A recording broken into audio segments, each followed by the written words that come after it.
Muito bom dia, seja bem-vindo à Opinião Pública. Os líderes europeus estão reunidos em Bruxelas para fechar o próximo orçamento comunitário e o Fundo de Recuperação. É a resposta da União Europeia à crise económica resultante da pandemia de Covid-19 e que debatemos na próxima hora consigo. Queremos saber a sua opinião sobre este plano, se é ou não suficiente. Acredita que a cimeira de hoje em Bruxelas será conclusiva e que os países vão conseguir chegar a um acordo? Considera que os políticos europeus vão conseguir ultrapassar as divergências que manifestaram até agora e como pode a União Europeia sair desta crise e mais forte? Já sabe, participe pelos números de telefone habituais do Opinião Pública, o 21416-1147 ou o 21416-1148. É a primeira vez desde o início da pandemia que os líderes europeus estão reunidos presencialmente em Bruxelas para tentar fechar o próximo orçamento comunitário e o Fundo de Recuperação. São vários os pontos em aberto, mas Portugal está otimista num acordo. Comment vas-tu? Ça va? Excuse-moi, je te fais attendre. Non, non, non, pas de Tu es en problème. forme? Oui? António Costa e Emmanuel Macron voltam a estar juntos. Um jantar a abrir o apetite para mais uma cimeira que se quer decisiva. Os 27 estão de regresso a Bruxelas para tentar finalmente fechar o acordo sobre o próximo orçamento comunitário e o Fundo de Recuperação de 750 mil milhões de euros. No que diz respeito a Portugal, as duas questões que ainda estavam em aberto, uma que tinha a ver com uma redução ainda nas verbas do segundo pilar da política agrícola comum e no cofinanciamento dos programas para as regiões autónomas, ficaram agora resolvidos durante a tarde e, portanto, da nossa parte estamos em condições, aliás, de entrar no Conselho e de aprovar a proposta do Presidente Charles Michel. Esperemos que os outros também estejam todos nas mesmas condições, se assim for, o Conselho será rápido. Costa está pronto para o entendimento e para defender um envelope que para Portugal poderá superar os 40 mil milhões de euros. Mas são ainda vários os pontos em aberto, da condicionalidade ligada ao Estado de Direito até à gestão e controlo do Fundo de Recuperação. Os Países Baixos começam finalmente a aceitar que uma fatia do fundo seja transferida em subsídios para os Estados-membros, mas em troca querem ter maior poder de decisão, que é, como quem diz, de veto sobre os planos nacionais de recuperação e as reformas que serão feitas com o dinheiro europeu. Se me pergunta, há países que têm problemas ainda que colocam sobre a mesa e divergências com todos os outros? Pronto, há que nos concentrarmos nesses problemas e rapidamente os problemas resolver. Tendo falado com aqueles que têm mais problemas, a minha convicção é que não são impossíveis de superar esses problemas. A primeira cimeira em tempos de pandemia segue também as regras sanitárias e de distanciamento social. Normalmente, os chefes de Estado e de Governo são acompanhados de uma delegação de 19 pessoas, mas desta vez, com cada líder podem entrar apenas mais 6 pessoas no edifício do Conselho. Os líderes deverão usar máscara quando entrarem para a reunião e sempre que o distanciamento social não for possível. A cimeira deverá decorrer pelo menos até sábado. Falta saber se será preciso tempo extra. Susana Freches e Bruno Andrade, SIC, Bruxelas. E a correspondente da SIC em Bruxelas está a acompanhar esta cimeira. Junta-se agora em direto a esta Opinião Pública. Susana Freche, muito bom dia. E à entrada, esta manhã, para esta cimeira, que é de facto uma cimeira com muitas restrições por causa da Covid-19, o Presidente do Conselho Europeu já admitiu que será um acordo muito difícil.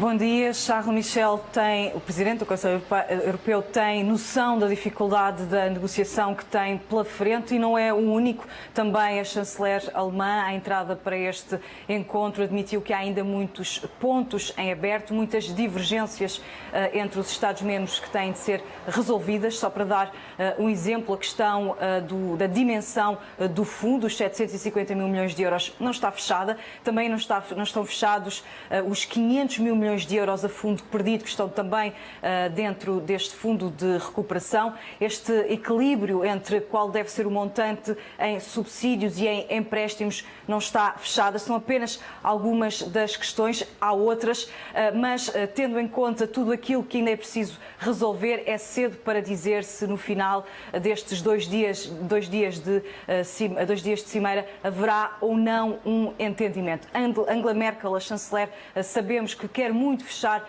este acordo em julho, de preferência já hoje. Ela própria diz que isso seria desejável, mas admite que não pode ainda antever o desfecho deste encontro. Quanto ao Presidente do Conselho Europeu, como dizias, também a admitir estas dificuldades, ainda assim a deixar um recado claro, com vontade política, tudo se resolve.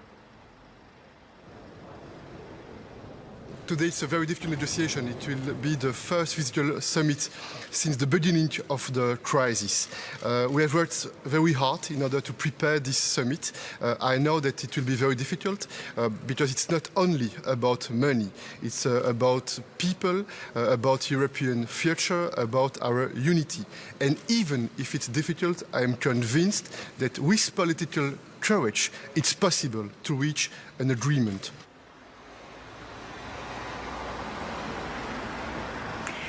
Não é só sobre dinheiro, mas o dinheiro joga aqui um fator essencial. Para além dos 750 mil milhões de euros do Fundo de Recuperação, é preciso ainda fechar o quadro financeiro plurianual, o orçamento comunitário para os próximos 7 anos. Em cima da mesa está uma fatura para 7 anos de mais de 1 bilhão de euros. Ora, há também ainda exigências de vários países, incluindo dos Países Baixos, também da Suécia, Dinamarca, Áustria, Finlândia, para que haja ainda um corte, uma redução neste bolo que é para ser distribuído ao longo dos próximos 7 anos e que é o orçamento comunitário habitual, fora a parte do Fundo de Recuperação, e que continua por decidir.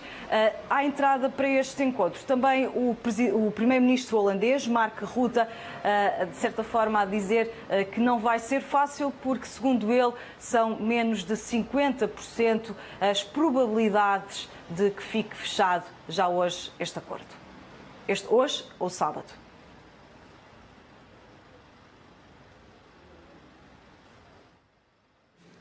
Nous voilà donc à un conseil exceptionnel à bien des égards, le premier qui se tient physiquement depuis le début de la crise du coronavirus, et un conseil qui sera entièrement dédié donc à la fois au plan de relance européen et au budget des prochaines années.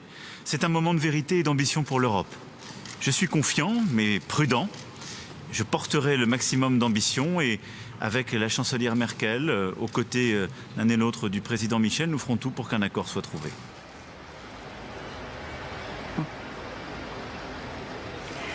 Emmanuel Macron aqui a mostrar-se prudente, ele que conhece bem a posição de Mark Rutte dos Países Baixos. O primeiro-ministro holandês é uma das vozes mais duras nesta negociação, para além de todas as questões relacionadas com o dinheiro, os cortes que ainda quer fazer, quer no orçamento comunitário, quer no Fundo de Recuperação. Exige ainda que, para aceitar subsídios, para aceitar uma fatia importante a fundo perdido para os vários Estados-membros para ajudar na recuperação face à pandemia, Mark Rutte exige ainda fortes condições e quer que os programas, os planos de recuperação e as reformas que serão feitas pelos vários países com este dinheiro europeu sejam aprovadas por unanimidade pelos 27. Por outras palavras, é dizer que Mark Rutte e o Parlamento holandês querem ter aqui um poder de veto que os restantes países não aceitam. Mark Rutte está bastante isolado nesta questão da condicionalidade, esta exigência de unanimidade, neste poder de veto para aprovar os planos de recuperação nacionais. A expectativa é também que, se no final acabar por ficar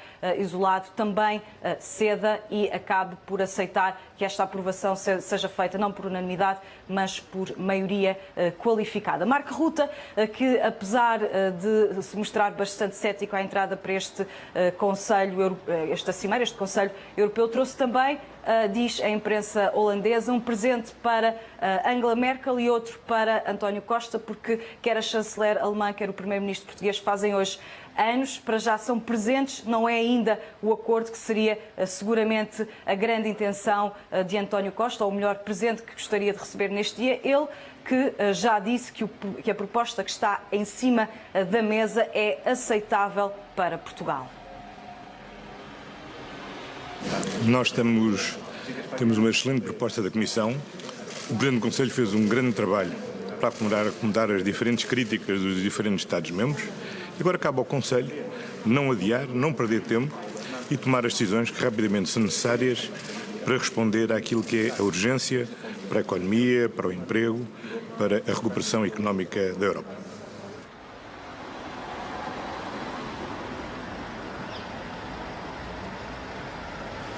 E ontem, na conferência de imprensa aos jornalistas aqui em Bruxelas, António Costa adiantava alguns dos números, ou pelo menos o bolo global para Portugal é satisfatório, segundo o Primeiro-Ministro, e isto tendo em conta quer o envelope nacional para a coesão, para a agricultura e juntando-lhe depois também o dinheiro que virá do Fundo de Recuperação.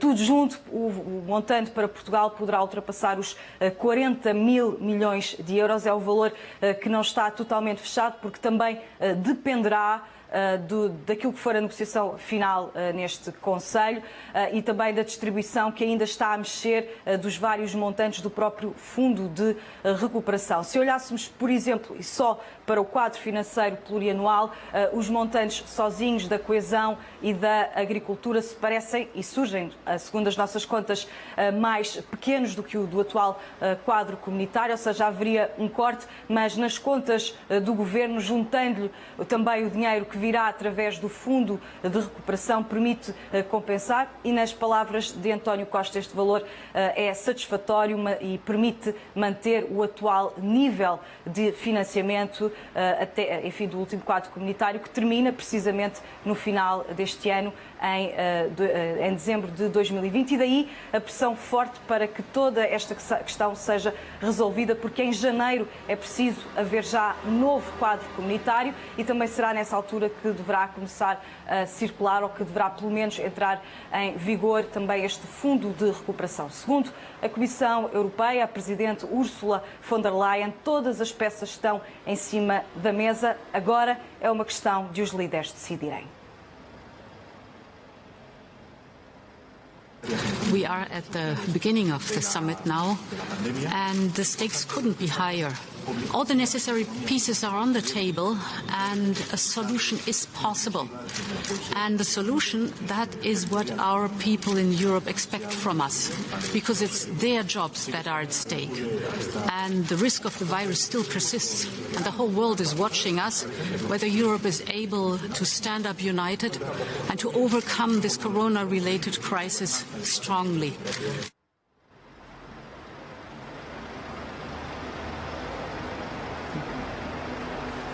Face a uma pandemia que ninguém sabe quando termina e uma recessão económica que nas previsões da Comissão Europeia é cada vez maior, a pressão é grande para que os líderes se entendam, vão tentá-lo fazer hoje, também amanhã. Há a possibilidade de esta cimeira se prolongar para domingo, ou então, caso não haja um entendimento, já aconteceu no passado, os líderes acabam por voltar a casa e marcam uma nova cimeira, a quem já se fala num novo encontro presencial aqui em Bruxelas no final do mês. Vamos, portanto, Susana Freixas, aguardar para saber se há finalmente um acordo deste Conselho Europeu que arrancou esta manhã. Enquanto aguardamos as chamadas dos nossos telespectadores, parto para a conversa com o convidado do Opinião Pública desta manhã. É ele, o Pedro Brinca, economista e professor da Nova School of Business and Economics, que se junta a este Opinião Pública por Skype. Pedro Brinca, muito bom dia. Bem-vindo. Bom, pegando aqui nas palavras já esta manhã da Presidente da Comissão Europeia, Ursula von der Leyen, na sua opinião, qual é a real vontade de os países da União Europeia chegarem finalmente a um acordo de recuperação da economia?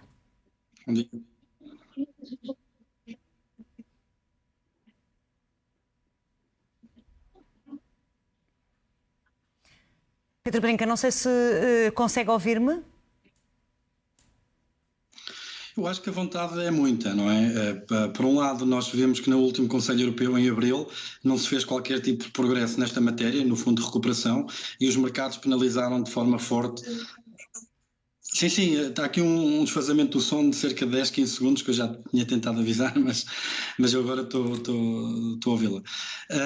Já tinha havido no Conselho Europeu de Abril, 24 de Abril, que não tinha sido feito qualquer tipo de progresso nesta matéria, e os mercados, quer a Bolsa, quer os próprios prémios sobre as dívidas públicas nos mercados, penalizaram fortemente essa decisão. Eu estou em crer que existe essa vontade, mas, como em tudo, existe ainda aqui um certo caminho a percorrer, não é? Como já foi referido, cumprido. Há aqui 6 pontos essenciais que ainda é preciso resolver, a começar pela própria dimensão do orçamento da União Europeia. Charles Michel já propôs uma ligeira redução dos 1,1 bilhões de euros, isso terá que ser discutido. Também está em cima da mesa a questão dos descontos que alguns dos grandes contribuintes líquidos, nomeadamente os tais países frugais, que são os maiores opositores à composição da proposta da Comissão Europeia como ela está. Também a questão do próprio tamanho do fundo e a composição do mesmo, ou seja, não só os 750 milhões, mas também qual é a parte que é de empréstimos e que é de subvenções ou a fundo perdido. E depois há outros 2 pontos que também são muito importantes e que estarão na agenda, nomeadamente, e que estão a ser fortemente trazidos para a mesa por os tais chamados países frugais, a Dinamarca, a Suécia, a Holanda e a Áustria, que tem a ver com a distribuição dos fundos ter em linha de conta também indicadores macroeconómicos anteriores à crise, ou seja, a condição em que os países estavam antes da crise estarem de alguma maneira associados aos apoios que forem sendo concedidos. E depois, por último, que não é de só menos, porque em termos estratégicos nas negociações do Conselho Europeu dos próximos 2 dias tem uma importância muito grande, há aqui uma questão de ordem mais político-institucional que tem a ver com o Estado de Direito na Hungria e alguma possível ligação entre os fundos a serem concedidos e algumas das normas que estão em causa na Hungria, e uma vez que, como já foi referido, o próprio Macron gostava que seguisse uma certa tradição de aprovação das medidas por consenso e unanimidade, a Hungria pode emperrar aqui um bocadinho a questão ao se opor à ligação da concessão destes fundos a algumas questões que têm a ver com liberdade de expressão e política, etc., que são questões neste momento estão na Hungria. E em relação, a professora, em relação ao controle das verbas, porque claro que isto nunca é um cheque em branco, na sua opinião, como é que deve ser feito esse controle? Por unanimidade ou por maioria qualificada, como de resto defende Portugal? E em relação, a professora, em relação...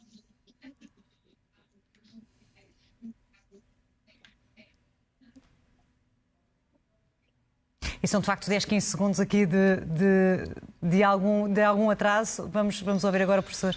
É assim, obviamente que os consensos, ou melhor, as unanimidades são boas no sentido de passar uma mensagem forte do poder político para a economia, que existe um grande apoio institucional a que estas coisas sejam atingidas da melhor maneira. Agora, claro que o bom é inimigo do ótimo, não é? E eu acho que o facto de ser extraordinariamente importante que estes apoios passem, o facto de ser extraordinariamente importante que estes apoios cheguem, não pode ser posto em causa pelas questões de unanimidade versus maioria. E a própria fiscalização futura, dada algumas assimetrias históricas que têm havido nas posições, podem trazer alguma areia na engrenagem à agilidade que os Estados têm a se adaptarem, a intervir na economia de uma forma que, temos visto, tem que ser cada vez mais ágil, porque estamos a depender de muitas variáveis epidemiológicas e de cenários que estão constantemente a mudar a uma velocidade muito superior àquela que tradicionalmente tem sido a velocidade de decisão das instâncias europeias e nacionais. Por isso, essa necessidade de agilidade acho que é dificilmente compatível com esta imposição de ter unanimidades para aprovar toda e qualquer medida. Nesse sentido, acho que a posição de Portugal é razoável, é desejável e seria o melhor para a União Europeia. E Portugal, professor, foi de facto muito importante aqui na iniciativa franco-alemã e também desta proposta da Comissão Europeia para que fossem possíveis?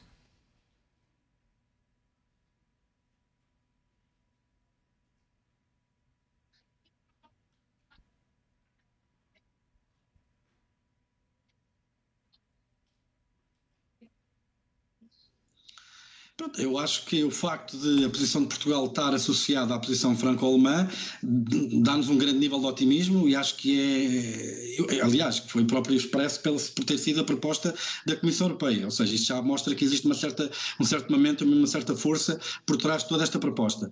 Agora, claro, quer dizer, o facto de haver um desejo muito forte que do ponto de vista político estas decisões sejam feitas por unanimidade e temos todas estas questões ainda em cima da mesa, pode atrasar isto. Agora, estas decisões Agora, mais uma vez, eu ressalvo, eu acho que as economias não podem esperar mais, eu acho que estas ajudas que são precisas para suster a economia no face da pandemia têm que aparecer para ontem, já nem é para hoje, é para ontem, porque quanto mais depressa nós intervirmos, mais vamos conseguir prevenir a destruição de emprego e a destruição de empresas e mais rápida será a recuperação. E eu acho que isto é claramente, ou devia ser pelo menos claramente, a prioridade número 1 que está na cabeça destes decisores hoje e amanhã e possivelmente domingo no Conselho Europeu.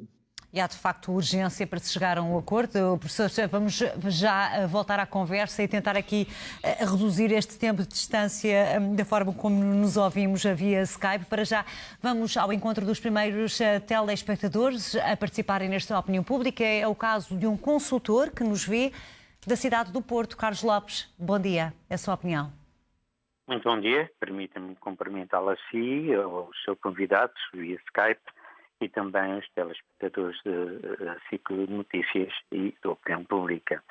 Eu penso que realmente a urgência é de tal ordem que hoje vai ser um esgrimado de argumentos dos membros que participam neste Conselho, que se vai prolongar amanhã, mas que a decisão até domingo, ou inclusive domingo, tem que ser feita. Não, a urgência já foi referenciada e é uma preocupação de todos os Estados-membros que participam nesta problemática, porque uma coisa que nesta pandemia nós reparamos é que nós temos um vírus perfeitamente democrata, no sentido de que atinge a todos e não está a fazer escolhas dos países mais ricos ou dos países mais pobres, que têm mais população ou que têm mais indústria. No que diz respeito a dinheiros, que é aquilo que mais interessa também aos portugueses. Na minha expectativa é que possa rondar entre os 40 mil milhões aos 50 mil milhões. Tudo vai depender efetivamente daquilo que for acordado em termos dos quadros comunitários, não esquecendo que depois em 2021 haverá valor de acertos, mas tanto dinheiro obriga a que haja uma grande condicionante que é a execução dos projetos. Ao meu ver, esse dinheiro vai depender com a apresentação de projetos e projetos que estejam já previamente equacionados e operacionais em andamento, de forma que a fiscalização seja muito apertada. E não sei até que ponto Portugal não tem tido um grande exemplo, não tem sido um grande exemplo nesse sentido. Essa é uma das preocupações. E depois, quando é que vai vir esse mesmo dinheiro? Na minha perspectiva, ele só chegará em finais de 2021, provavelmente até se calhar em 2022. Se for a fundo perdido, tanto melhor, a maior quantidade possível, mas também estou convencido que vai ser mais empréstimos do que fundo perdido. Desejo bom dia, muito obrigado. Muito obrigada pela sua participação, Carlos Lopes. Até uma próxima oportunidade. Vamos até Estremoz saber o que pensa o Alberto Silva, é reformado. Bom dia, é a sua opinião. Muito bom dia, Sr. Jornalista, para si e para o seu convidado. Olha, eu devo dizer que hoje é um dia, de facto, como tem sido dito, é um dia muitíssimo importante para o nosso país. Mas, por outro lado, também me preocupa esta atitude da comunidade europeia, porque todos são países democráticos, mas a democracia não existe quando se passa à votação. Porque, em termos de democracia, não devia ser por maioria absoluta, mas devia ser por maioria. Isso é que era uma prova democrática, de facto, de todos os países. É pena que os países do Norte façam estas exigências e toda a gente aceite que isto aconteça. Nomeadamente quanto à questão financeira. Eu penso que nós estamos a precisar, como se costuma dizer uma frase popular, estamos a precisar muito deste dinheiro como se fosse pão para a boca. Isto porque há muito projeto para realizar, há muita coisa para ultrapassar neste país, que está à vista tanta gente. Agora, preocupa-me é a descoordenação que tem havido até aqui de tanta coisa que o Governo não realizou, nomeadamente no programa 2020, que em alguns casos teve uma percentagem de 0%, noutros não passou dos 20%, 30%, e, portanto, nós estamos a devolver à comunidade europeia aquilo que nos foi dado. E, portanto, tudo isto é levado em conta pelos conselheiros que pensam se o país é capaz, ou se quer ou não quer, realmente fazer as coisas.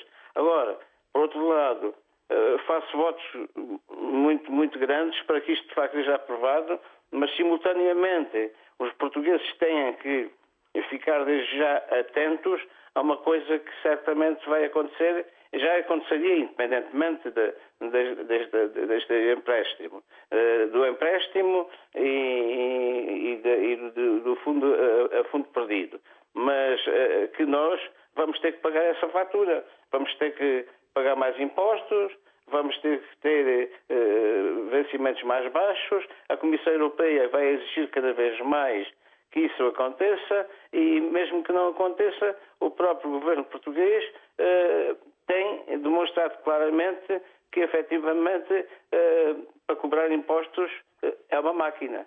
Depois, Alberto Silva, percebi os seus receios. Obrigada pelo seu telefonema. Um bom dia. Vamos saber o que pensa o economista José Lucas, que nos vê de Lisboa. Bom dia. Bom dia, Marta. Cumprimentos para si e para o seu convidado. Marta, eu gostaria de dividir a minha opinião em duas vertentes que para mim considero fundamentais. A primeira vertente é a reunião europeia que se está a passar neste momento. É uma reunião que não é democrática porque, efetivamente, os chamados 4 frugais, que eu discuto até a frugalidade deles e posso até caracterizá-la, se de facto os outros países votarem o sim, eles votaram o não, portanto perderam. Portanto, logicamente, é uma Assembleia que não é democrática. Em segundo lugar, eu não posso esquecer que a Holanda não passa de um país de piratas, pela simples razão. É que a Holanda, a única coisa que faz nos tempos modernos é sediar as empresas dos outros países para pagar lá os impostos. Portanto, está a roubar riqueza a todos os países da Europa, porque é assim que eles têm o PIB aumentado. Ora, isto por forma a, de facto, as coisas caminharem nessa direção. Internamente, as pessoas têm que saber que não há país nenhum no mundo que esteja dependente do turismo. Absolutamente nenhum. Nós temos que industrializar o nosso país para efetivamente estarmos independentes, porque o turismo é um setor flutuante. E neste momento, Portugal beneficiou por causa das primaveras árabes, porque senão não tinha beneficiado absolutamente em nada, porque Portugal não tem nada a ver. Agora, o que nós temos, efetivamente, é que caminhar no sentido de uma industrialização e, sobretudo, começar, já que pediram a António Costa e Silva que fizesse um plano, então vamos cumprir o plano dele e vamos agilizar já os grandes vetores nacionais, que são a eletrificação, é o caminho de ferro, são as fábricas, e por aqui, para Portugal não ficar isolado da Europa pelo caminho de ferro, que é um autêntico escândalo neste momento. Portanto, agilizar um plano de desenvolvimento, porque eu tinha vergonha como economista, em lugar de Cissa Vieira, se eu fosse o Ministro da Economia e não conseguisse fazer um plano para o desenvolvimento do país. Eu tinha vergonha nesse aspecto. José Lucas, trouxe aqui de facto algumas das ideias sobre esse mesmo plano, também falando sobre esta cimeira que está a acontecer em Bruxelas. Muito obrigada pela análise que mais uma vez nos trouxe a esta opinião pública. Um bom dia. Temos que seguir em frente, ouvir mais opiniões. Continuamos na cidade de Lisboa, desta vez para conversar com a Isabel Nogueira, a enfermeira. Bom dia. Bom dia. Muito bom dia para si e para o seu convidado. Olha, eu não quero chover no molhado porque esse senhor economista que falou agora e outros que falaram anteriormente disseram tudo muito correto, que eu concordo, que o dinheiro seja bem aplicado e que haja solidariedade entre os países todos, porque nós precisamos muito. E eu que estou aqui cheia de calor, de máscaras, eu e os meus colegas, a trabalhar contra este vírus invisível e que todos precisamos de ajuda. É uma coisa infame o que se está a passar com este vírus, eu não tenho palavras para dizer. Todos precisamos muito de ajuda, porque há pessoas a ficar sem trabalho, há famílias com fome. Eu estou muito preocupada com tudo isto e só espero, e tenho confiança no nosso governo e nos da nossa comunicação social, e dou-lhe os parabéns a si, que é uma excelente jornalista, comunicadora muito boa. E queria dar os parabéns ao nosso primeiro-ministro António Costa, que faz 2 anos, não é? E há um outro também que faz anos de um país qualquer que eu não sei, pode-me ajudar? Olha, também não sei só que o nosso primeiro-ministro, acho que é o primeiro-ministro holandês, creio. Tal como António Costa. Seria, de facto, Isabel Nogueira, um bom presente para o Primeiro-Ministro, nomeadamente para Portugal, se efetivamente se chegar a esse acordo em Bruxelas. Eu agradeço, Isabel Nogueira, pela sua participação e também pelo contributo enquanto enfermeira, estando naturalmente, como sempre, na linha da frente. Bom, professores, Pedro Brinca, creio que nesta altura estão reunidas as condições para conseguirmos falar sem este atraso de 10, 15 segundos o que aconteceu há pouco. Para já, pegando aqui nestas intervenções dos nossos telespectadores, nomeadamente desta última interveniente, Isabel Nogueira, que falava que efetivamente todos os países, nomeadamente Portugal, precisam tanto de ajuda para fazer face a esta crise sanitária, mas também económica e social. Falando do valor de Portugal, é de facto a sua expectativa os 40 mil milhões de euros, e saber quando é que efetivamente o dinheiro estará disponível? Já no próximo ano? Eu acho que existe uma incerteza muito grande da parte epidemiológica. Vamos ter uma segunda wave, não vamos voltar a ter confinamento, não vamos, para poder fazer um julgamento muito preciso acerca da quantidade do dinheiro que é preciso e acerca do quão urgente ele é. Eu acho que em alguma parte ele é bastante urgente, porque obviamente esta crise tem tido impactos muito dramáticos em boas camadas da população. É importante lembrar, e eu acho que tiro um bocadinho este anotamento da intervenção da pessoa que falou antes, de facto esta não é uma crise que atinge todos por igual, atinge desproporcionalmente pessoas que se calhar têm posições mais frágeis do ponto de vista económico, porque tendencialmente são aquelas que têm menos capacidade para continuar a desempenhar as suas tarefas em termos de teletrabalho. É preciso intervenções localizadas, é preciso ter uma política de apoio social mais específica que tenha atenção às especificidades de cada situação, e não uma política mais abrangente e mais simétrica para todas as camadas da sociedade. Relativamente à urgência, sem dúvida, quer dizer, quanto mais urgente melhor, porque lá está, se nós formos ver um conjunto de inquéritos que foram feitos a empresas e a pessoas relativamente aos impactos que esta pandemia já está a ter, nós já temos muitas empresas que dizem que não aguentam mais 2 meses, não aguentam mais 3 meses nesta situação. Mas a chegar a um acordo, professor Pedro Brinca, a chegar a um acordo agora, neste fim de semana, quando é que é expectável que o dinheiro possa chegar?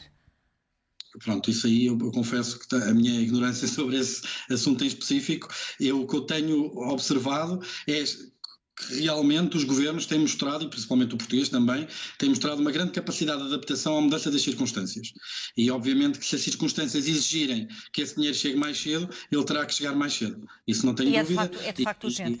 Professor, falando aqui, há pouco as nossas intervenções, os nossos telespectadores, e de facto tem sido assim, temos visto aqui muita resistência, nomeadamente por parte dos países frugais. Como é que olha para esta resistência? Porque ouvimos aqui as opiniões que isto é efetivamente um teste à União Europeia, porque estamos aqui com muitas dificuldades de encontrar solidariedade entre os Estados-membros que compõem esta família europeia. A questão aqui é que, se nós formos ver os países frugais, não é por acaso que são todos contribuintes líquidos para o orçamento comunitário, não é? E eles sabem que, aliás, por isso é que uma das coisas que está em cima da mesa neste Conselho Europeu é precisamente os descontos que esses contribuintes líquidos têm, não é? E é isso que acaba por reduzir alguma da resistência e que seja possível chegar a um acordo? É assim, eu estou numa posição negocial melhor, porque tem situações orçamentais mais à vontade, se quisermos pôr assim, para apoiar as respectivas economias. Ao mesmo tempo, os países da sul da Europa foram, para já, a Espanha e a Itália, foram mais afetados diretamente pela pandemia, pelas variáveis epidemiológicas. Por isso estão numa posição de alguma vantagem negocial. Por outro lado, também sentem que os esforços que têm feito, historicamente, em termos de consolidação orçamental, que podem ser postos em causa causa por alguma leniência que possa ser feita relativamente a países que têm sistematicamente violado, ou não violado, mas têm tido sistematicamente dificuldades em ter algum controle orçamental. Eu acho que é preciso lembrar que nesses países, por exemplo na Áustria, é o caso, existem movimentos fortes de sentimento anti-europeísta da direita que podem criar problemas políticos aos governantes de agora, não é? Pois, isso é isso mesmo que também tem dificuldade um acordo entre os Estados-membros. Vamos, professor, ouvir mais opiniões dos nossos telespectadores. Vamos até Vila do Conde saber e ouvir a opinião da análise de Manuel Matias, é economista. Bom dia. Bom dia. Estamos a ouvi-lo, Manuel Matias, a sua opinião, por favor. Já percebi. Aqui vai a minha opinião sobre este tema. Parece-me que, e foi dito tudo agora pelo professor Pedro Brinca, que o grande dilema está aqui numa Europa com vários interesses e, sobretudo, aqueles países que contribuem regularmente e são contribuintes líquidos querem controlar todos os outros países que não o são, como é o caso de Portugal, Itália e Espanha, os ditos países do sul da Europa, que ciclicamente estão de mão estendida. Mas quando esse período passa, continuam de mão estendida. Eu acho que as políticas económicas nestes países têm que mudar claramente. Nós, com esta pandemia, reparamos que Portugal reagiu a tempo, reagiu bem, mas em termos económicos eu acho que podia-se ter feito um bocadinho mais, porque não é dar tudo. Por exemplo, quer-nos dar algumas ideias, enquanto economista? Não percebi? Se nos quer deixar algumas ideias, enquanto economista, o que é que de facto podia Portugal fazer para responder a esta crise que também é económica? Exatamente, era o que eu ia dizer a seguir. Esta questão que foi criada para a maioria das empresas de layoff veio beneficiar ou veio provocar que algumas tivessem algumas vantagens, mas há muitas outras que beneficiaram do layoff e que não foi cumprido esse layoff. E nós sabemos que Portugal tem muitos empresários à moda antiga que se aproveitam da oportunidade de, se puderem ir buscar mais algum, acabam por ir buscá-lo. E se beneficiarem de uma determinada forma, vão fazê-lo.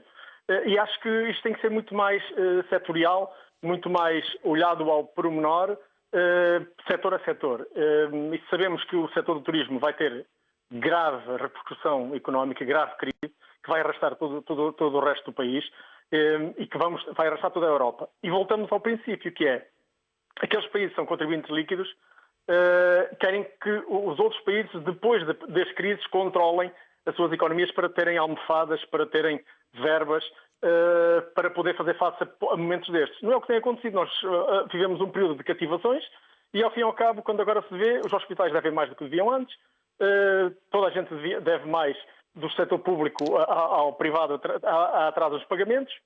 O país está, afinal, de tanga. E há um velho ditado que diz que, afinal, o rei vai nu. E isto vamos pagá-lo forte, brevemente e mais à frente. Muito bem, eu agradeço a sua participação e a análise que aqui nos deixou no Opinião Pública. Um bom dia. Vamos ao encontro do José Almeida, está a ligar-nos de Braga. Bom dia, a sua opinião. Olá, bom dia a todos. Eu, referente ao apoio da União Europeia aqui a Portugal, eu de facto fico muito contente. No entanto, eu fico um bocado confuso, ou seja, nós temos o nosso primeiro-ministro, que há bem pouco tempo criticou o primeiro-ministro holandês, se me recordo bem, até utilizou a palavra de um discurso nojento, e agora quando se encontra com ele, quer dizer, faz uma pequena vénia e mostra ali uma posição de servente. O mesmo aconteceu com o encontro com o primeiro-ministro húngaro, da qual de facto criticou imenso a democracia húngara, no entanto teve uma postura totalmente amigável, ou seja, estas posições do primeiro-ministro são de facto muito contraditórias. De facto, cá em Portugal diz uma coisa muito diferente do que mostra lá fora. Lá fora de facto tem uma posição sempre de servente, sempre de um amigo de toda a gente, mas aqui critica toda a gente lá fora. Leva-me a crer que de facto o Sr. António Costa está totalmente dependente dos apoios da União Europeia, do Fundo Europeu. E a minha outra questão e depois onde este dinheiro vai ser utilizado? Este dinheiro vai ser utilizado onde sempre foi utilizado em Portugal. Ou seja, nós estamos totalmente dependentes do turismo, a nossa economia está totalmente dependente do turismo e da mão de obra barata e escrava do setor privado no turismo, ok? E depois já sabe que o restante dinheiro, ou até se calhar é a prioridade número 1 do nosso governo, será aplicar o dinheiro do Fundo Europeu na imensa despesa da nossa função pública. Vamos relembrar que a nossa função pública trabalha menos horas, ganha mais, tem um salário mínimo maior e ainda se reforma mais cedo. Quem é que sustenta isto tudo? A função privada. O nosso Estado não tem dinheiro para fazer face a estas despesas. E, de facto, o dinheiro devia ser utilizado no incentivo à produção nacional. É engraçado que eu vejo, de facto, nos jornais a fazer uma publicidade, por exemplo, do Simplex. Toda a gente sabe em Portugal que para abrir uma empresa, a nível de apoios do Estado, é muito complicado. As burocracias não funcionam bem. De facto, aqui o problema em Portugal, ou seja, nós vamos ter os fundos europeus, o que é ótimo para Portugal. Se fosse bem investido, seria muito bom. O problema é que vai ser investido no de sempre. É no desgoverno. José Almeida, eu percebi, registrei, percebi onde quer chegar, registrei a sua opinião. Obrigada pelo seu contributo. Chamo agora a esta opinião pública o Bruno Pereira, é motorista e está a ver-nos aqui de Lisboa. Bom dia. Olá, bom dia. Eu estou em Lisboa, graças a Deus, a passar férias. Não sou economista, por isso não posso acrescentar grande coisa, mas sou residente na Holanda. Houve um comentário de um espectador que faz todo o sentido, é que Portugal, antes de Covid, tinha exatamente a mão estendida e depois de Covid, a mão estendida tem. Isto, simplesmente, se calhar, pelos últimos anos, a economia de Portugal sempre esteve dependente de muitos fatores externos. Como eu disse, eu não sou economista, mas a nossa crise não vem de hoje. Se calhar essa crise que no passado me fez emigrar, neste caso, para a Holanda, e houve um espectador que falou que a Holanda vive muito de empresas externas. Não é bem assim. A Holanda tem uma produtividade muito boa, muito alta. Espero bem que realmente não cause problemas na ajuda ao... Mas compreendo, percebo, Bruno Pereira, compreendo aqui as reticências, reside na Holanda, compreendo aqui, de facto, as resistências por parte do governo holandês, né, em relação a esta ajuda europeia? Há muitos residentes não é bom, eu enquanto português, há muitos residentes portugueses na Holanda. E este tipo de informação passa para lá, e para quem é português não é muito bom depois termos comentários de holandeses maus em relação ao Portugal por algum tipo de comentários. A Holanda é um país de gestão muito boa, eu pago muitos impostos e provavelmente, se calhar, o grande problema de muitos países é fugar impostos. E é como eu disse, eu não sou economista, mas se calhar o senhor que está via Skype se calhar sabe muito bem o que é a economia da Holanda.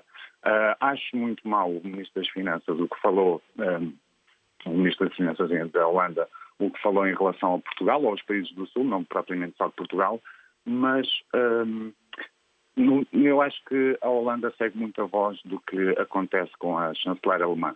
Provavelmente a chanceler alemã não vai causar nenhum problema e a Holanda acaba por seguir exatamente o mesmo caminho. Mas espero bem, eu enquanto português, espero bem que Portugal saia desta situação, tanto Portugal como o resto da Europa. Mas alguns comentários que são feitos entre nações, entre os Estados. Eu sei perfeitamente como é que a Holanda funciona, como é que é a economia e como há a impossibilidade de fugar impostos.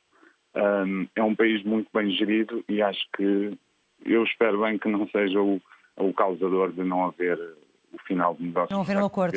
Exato. Vamos ver, Bruno Pereira, o que vai acontecer. Obrigada pela sua participação. Bom, professor Pedro Brinca, fazendo aqui também mais uma ronda destas intervenções. É de facto verdade que Portugal, como diziam alguns dos nossos telespectadores, não é de hoje que está, e foi a expressão usada de mão estendida, que não foi de facto por esta crise provocada pela pandemia, de que Portugal está de facto muito dependente da ajuda europeia. E perguntava-lhe também, falando de dependência, como é que olha para esta dependência da nossa economia em relação ao setor do turismo?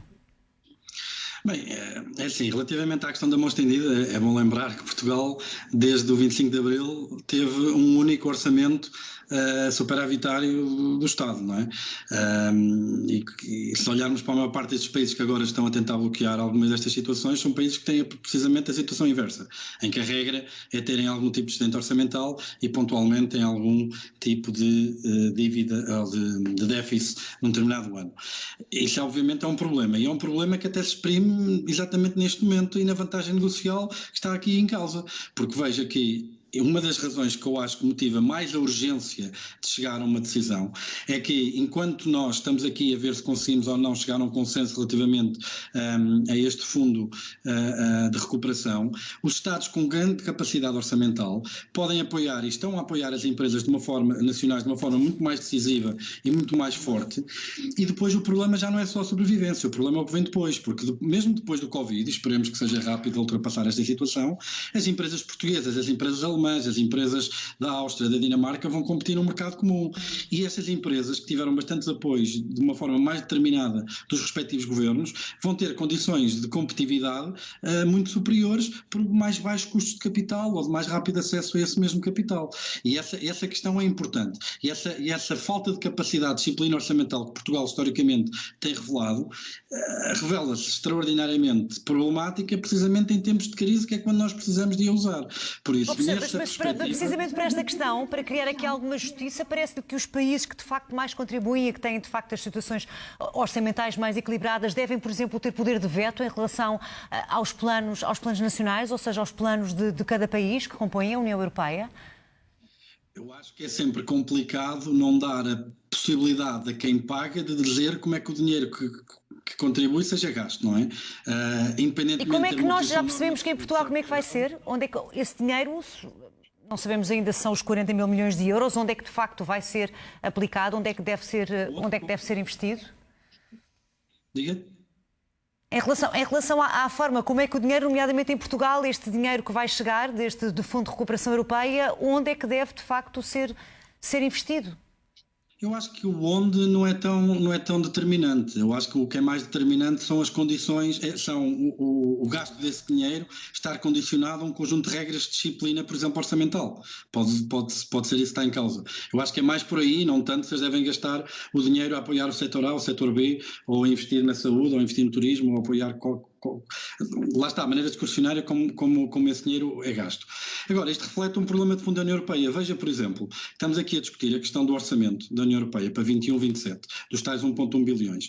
E a proposta de Charles Michel, até, lá está, para agradar a estes países frugais e facilitar um acordo, até é uma diminuição de cerca de 2% do orçamento da União Europeia. Mas veja que isto é problemático, porque isto representa menos entre 1% e 2% do PIB europeu. Se nós formos aos Estados Unidos, o orçamento federal são cerca de 20% do PIB. Por isso é perfeitamente normal que, quando há crises, a capacidade que as instituições, ao nível federal nos Estados Unidos, ao nível europeu na Europa, têm uma capacidade de intervenção e de ajuda às economias que é dramaticamente diferente. Eu acho que isto revela um problema mais de fundo relativamente às posições que os Estados têm, de facto, à constituição institucional da própria União Europeia, que é, ou bem que nos integramos, ou então não vale a pena ficar a meio caminho, porque vamos ter este tipo de situações em que temos uma velocidade e uma agilidade institucional muito baixas para resolver problemas que são cada vez mais dinâmicos e que aparecem cada vez mais depressa, e sem termos os instrumentos e as ferramentas para os combater. Isso, de facto, é uma questão de fundo muito, muito importante que o professor aqui sublinhou. Ouvimos as últimas intervenções dos nossos telespectadores esta manhã, nomeadamente a do Francisco Pinto, é engenheiro mecânico e liga-nos da Baixa da Panheira. Bom dia. Bom dia. Eu primeiro quero dar os bons dias ao seu jornalista e ao seu convidado. Mas a minha primeira pergunta que eu gosto de fazer é o seguinte. Nós sabemos que a União Europeia é formada por 27 países, que foi formada com 28, após a saída do Reino Unido. A minha pergunta é a seguinte. Quem é que manda na União Europeia? É isso é que nós temos que perguntar. Quem é que manda? Quem é que dirige? Quem é que define? Porque nós estamos a definir um orçamento para a recuperação da União Europeia. E alguém manda na organização. E primeiro temos que perguntar quem é que manda na União Europeia. E eu faço-lhe a pergunta assim ao seu convidado. A segunda é a seguinte. Nós temos que ser uma União Europeia uma federação. Porque se nós não formos uma federação, nós não conseguimos nada. Porque esta União Europeia como é que é dizer, não soluciona nada. Porque esta União Europeia é cada país a defender os seus interesses. E enquanto não houver uma união, porque, como diz o ditado, a união faz a força, se nós não formos uma federação de países europeus, nós não conseguimos avançar para nada. E isto, mantemos este espaço. Há uns países que são a favor e outros contra. Mas relativamente, porque eu ouvi falar o Sr. Professor, é o seguinte. Nós temos vários problemas internos. Nós temos o problema do déficit. Nós temos o problema da balança comercial que, relativamente aos últimos anos, tem sido positiva, mas o ano passado, em 2019, teve um saldo positivo de 600 milhões de euros. Temos o PIB que temos, que tem 212 mil milhões de euros, que é o nosso PIB. Se eu comparar, por exemplo, com um país como a República Checa, que começou em 1995, nós tínhamos 91 mil milhões de euros e eles com 45 mil milhões de euros, passados estes anos todos, eles já passaram à frente de nós. Há uma coisa aqui dentro de Portugal. Por isso nós também temos que fazer o nosso trabalho de casa. É isso que eu acho que é a opinião. Nós não fazemos... Temos que fazer o nosso trabalho de casa. Registeia, temos que fechar a nossa conversa porque estamos na reta final do programa, mas agradeço a sua análise. Um bom dia. Peço ao Nelson Francisco, que nos liga de Pombal, uma intervenção muito curta. Bom dia, Nelson, a sua opinião. Bom dia. A minha opinião é... Bom dia a todos. A minha opinião é mais uma questão, porque os fundos estruturais da União Europeia, segundo julgo saber, são maioritariamente distribuídos via CCDRs. Entretanto, no início da pandemia, houve uma alteração na forma de nomear ou na forma de eleger os presidentes das CCDRs. Ora, eu acho isto muito estranho. Como é que, ainda antes de vir o dinheiro, estamos a arranjar novas formas de o gerir? E depois é assim, os países da União Europeia recebem as notícias de Portugal que falam do BPN, que falam do BES, que falam da EDP, enfim, que falam da corrupção em geral que se vive e que se sente neste país. Ora, então é legítimo exigir aos outros países que nos deem o dinheiro a fundo perdido? Não deveríamos ficar já agradecidos se fosse a título de empréstimo? Bem, são só mesmo estas questões, eu tenho muito mais dúvidas que certezas.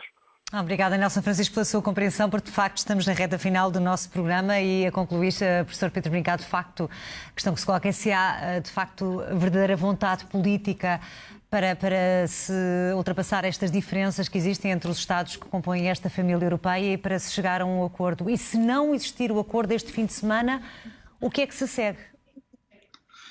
Eu acho que, se não houver um acordo, eu acho que é pouco provável que não haja, mas pronto, isto, para ver o futuro, tem sempre o seu quê, não é?